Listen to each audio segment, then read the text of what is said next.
Hello, everyone, and welcome to another episode of Football Palestine Extra, where we break down everything that's happening in the world of Palestinian football and give it to you in this nicely condensed podcast video format.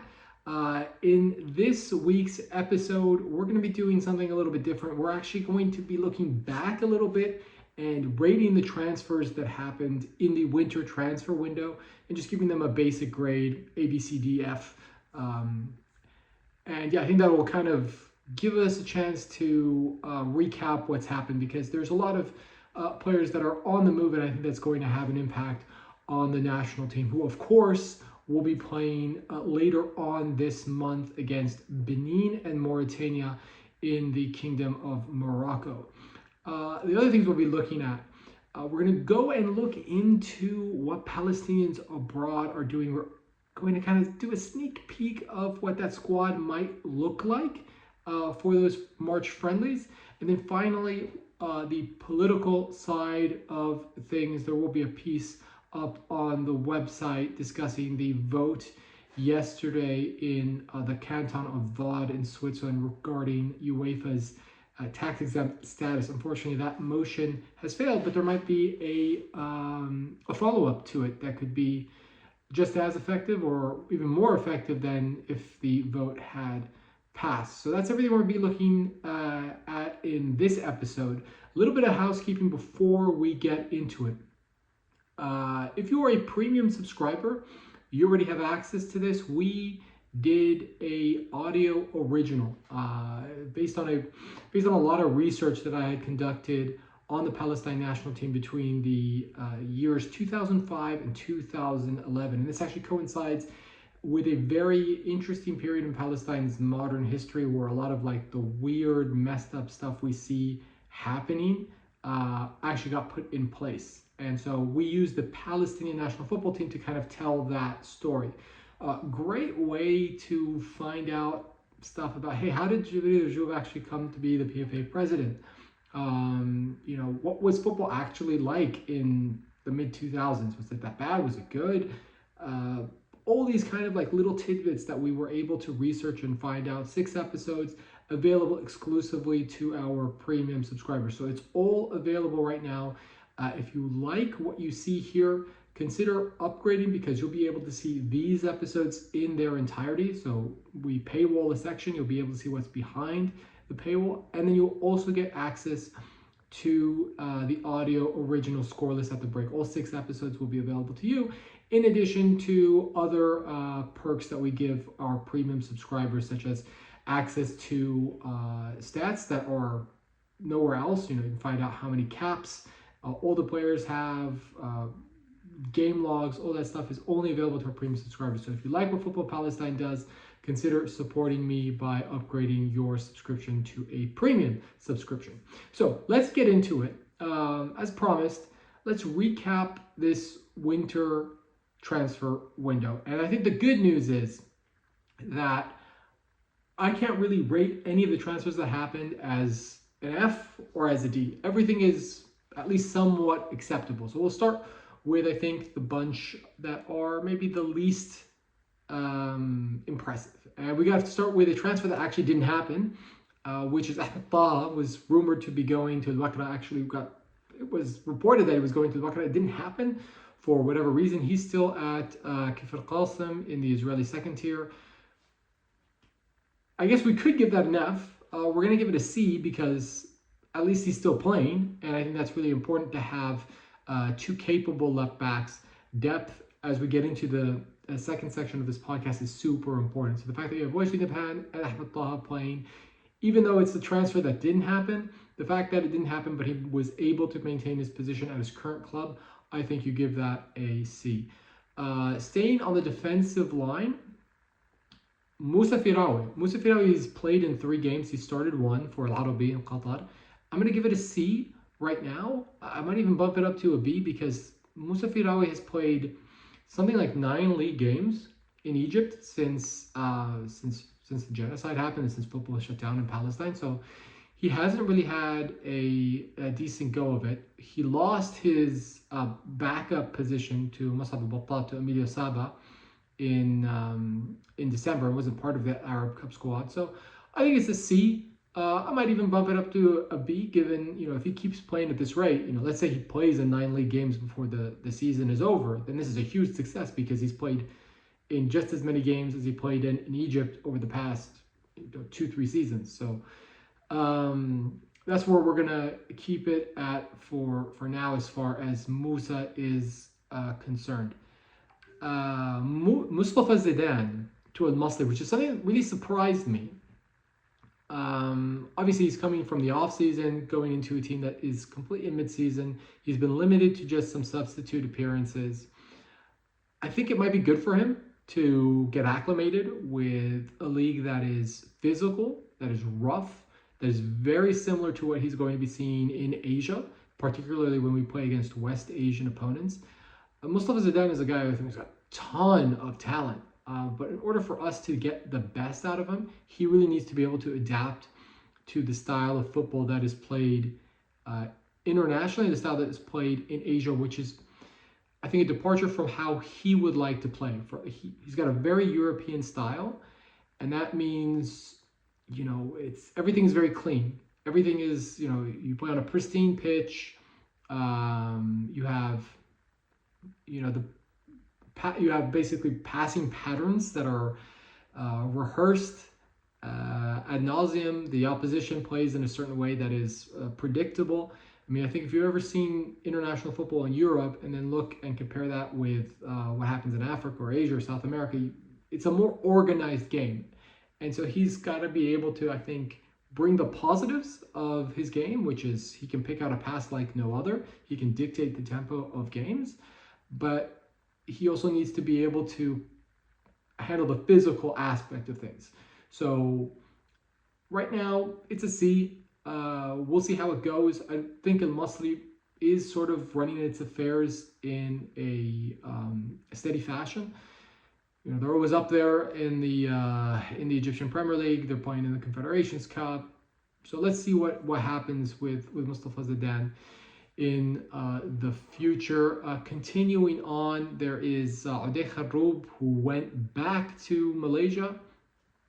Look, I think for Kharoub, it's just important that he plays, given his age. He cannot waste any time. He's got to continue to play if he wants to stay in the national team, because now all of a sudden there's a ton of options in midfield. I thought Kharoub was the unsung hero of World Cup qualification. Really, really steady performer, vastly improved. I think I've mentioned this several times where if you told me or gave me an opportunity to say, hey, what player might not make it to the Asian Cup or might just kind of be an afterthought in this World Cup qualifying campaign, in November 2023, I would have told you Odeh Kharoub. I would have said, well, you've got Mohamed Yamin. Remember him? That guy was the starter, and Odeh Kharoub was on the bench. Not anymore. Mohamed Yamin went by the wayside. Odeh Kharoub took his place, and he's never really looked back, and he's delivered some really, really good performances. So the fact that he's got a gig in Malaysia and he's playing, he was kind of like left out by his club in Libya. I know personally I would have liked to stay in the Arab world, but I think it's a good move for him, and he's playing, so it's a C. But that's fine. A C where you're playing consistently. And I'm just gonna look up the stats for him here, but I think if he's playing consistently, then that's just the most important thing, because at 33, the writing's on the wall. Ihab Bajazat has been very explicit about wanting to make this team younger. And yeah, the fact that he didn't really start that many games at the Arab Cup, kind of get the sense that he's going to have to really, really, really fight for his role in the national team going forward. Doesn't mean that he's gonna be ejected from the national team, but yeah, he's got 7 starts in the league and 3 in the cup. Played 653 minutes since transferring over there. Look, it's good. The results have been somewhat mixed for the club. When he joined, there was something of a losing streak. They've drawn their last two and won the last one. But yeah, I think if you need to assemble a squad, you'll put Kharoub in there for his experience and for what he brings to the squad. And that he's going to be a hard trainer and he's not going to cause any problems. Okay, so I think that pretty much covers everyone I would have rated as a C. So let's go to the players that I would rate their transfer being a solid to good transfer. And we're going to start with Omar Faraj. I contemplated giving this an incomplete because the Allsvenskan season hasn't started, but given the fact that he was in a really weird situation with Zamalek, he just wasn't going to play with Zamalek, and they put him on loan. He came back from loan. He just was twiddling his thumbs, and he's not playing because Palestine has many, many good forwards. He wasn't selected to go to the Arab Cup. I think the fact that he's going back to the Allsvenskan, he's drank from that well before. He can score goals in Sweden. He scored 5 goals against this club to start the Allsvenskan season last year for Degerfors when he was on loan there. I think it's solid, and I think the club definitely wanted him. It's one of those transfers where, as a club, sometimes you go and you seek out a player that's destroyed you on multiple occasions. And he has done that. And in particular, last time he played, he scored 5 goals against them. So I think they see something in him. And they really struggled for goals. They really, really struggled for goals last season. So I think he can solve that problem for them. I still think he's a good player. It's one of those things that, the transfer going to Zamalek maybe wasn't the right choice. And we've spoken about why I think that's not the right choice. There's another transfer ban against them, by the way, because they owe money all around the world to multiple different clubs. Borrowing from Peter to pay Paul, I think that's the expression. That's what Zamalek is doing. So good to see him back in the Allsvenskan. I think it's a good league for him. Slight step backwards to maybe take a big step forwards. Let's say, remember, he is still a young player. He's born in 2003, so he still has all his future ahead of him, and so we'll keep tabs on that. Okay, so continuing on with the transfers here, Yasser Hamad. Yasser Hamad signed for Al Khor in the Qatari second division. He went straight from signing into the starting lineup. The first game he played was against Al Rayyan in the Cup. They beat them.